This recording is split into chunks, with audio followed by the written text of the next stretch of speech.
Ladies and gentlemen, my topic is values worth fighting for.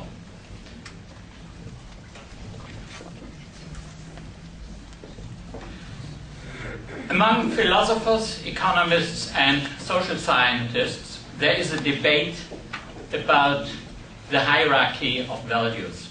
I don't have time to go deep into that debate, but in my view, individual liberty belongs on the top of the social or political rank ordering of values, not individual well-being, but individual freedom, not the liberty or well-being of any collective, whether defined by ethnicity, race, or class.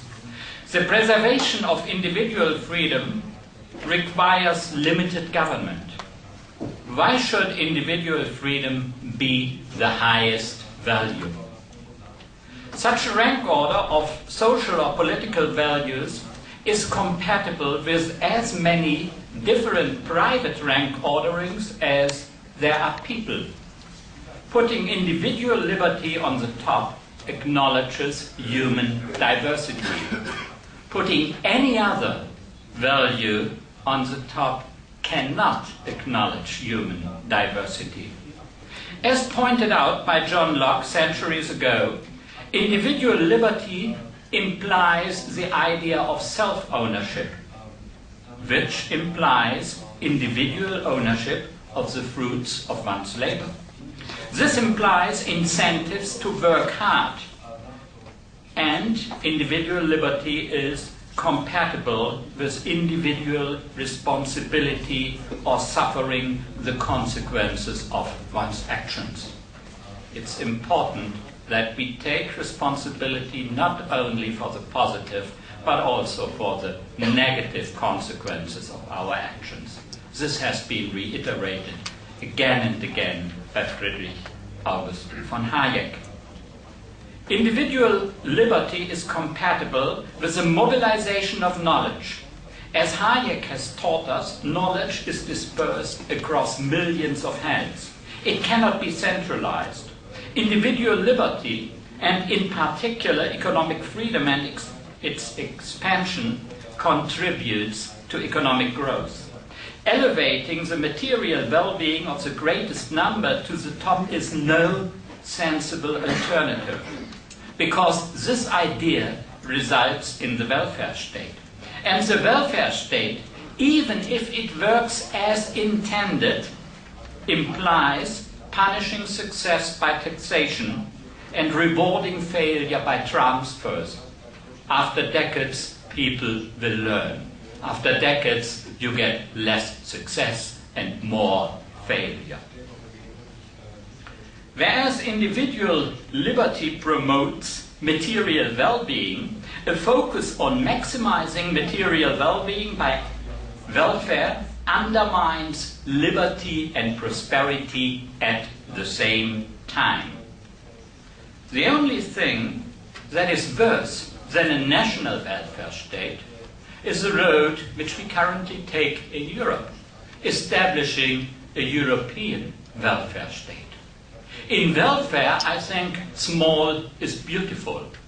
Ideally, the only welfare group which I accept is a family. And in Europe, usually people form families without coercion. They do it on their own. But a national welfare state, which we have, is bad enough. A European welfare state, and since the bailout of Greece, we are on the road to it, is worse, because there will be better incentives to fail and worse incentives to succeed. Economic freedom and individual liberty even benefit those who do not enjoy it. It's a prerequisite of the advantages of backwardness or conditional convergence, which is the only undisputed determinant of economic growth in econometric studies. Expansion of economic freedom since the 1980s, which usually goes under the label globalization, has lifted hundreds of millions of people out of extreme poverty. In practice, of course, this implies that some people have moved from $1 a day to $2 a day.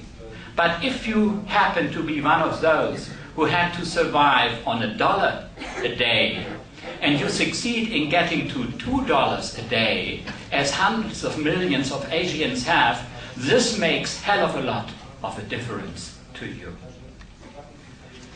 There is econometric evidence for the propositions that big government or social transfers reduce prosperity and growth, that economic freedom and its external benefits or the advantages of backwardness promote economic performance, prosperity, and growth.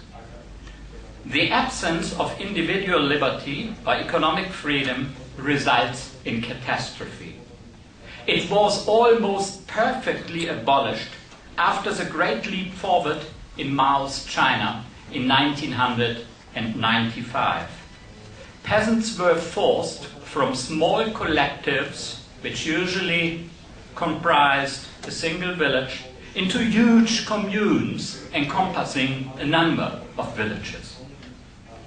Thereafter, there were no incentives to work, because your standard of living did not depend on your own effort, but on the productivity of the huge commune. There was no possibility for peasants to apply their knowledge.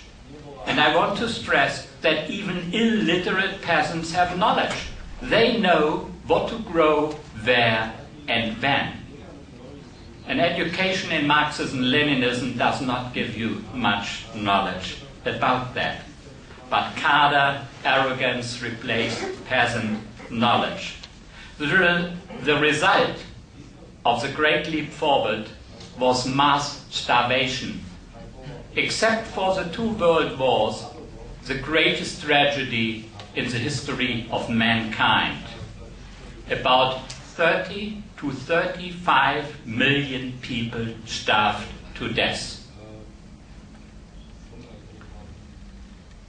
If you do not elevate individual self-determination or economic freedom to the top of your rank ordering of social and political values, you are on the road to serfdom, as Hayek would have labeled that road. And its destination life becomes brutish, nasty, and short. Of course, only the communists took the fast lane on the road to serfdom.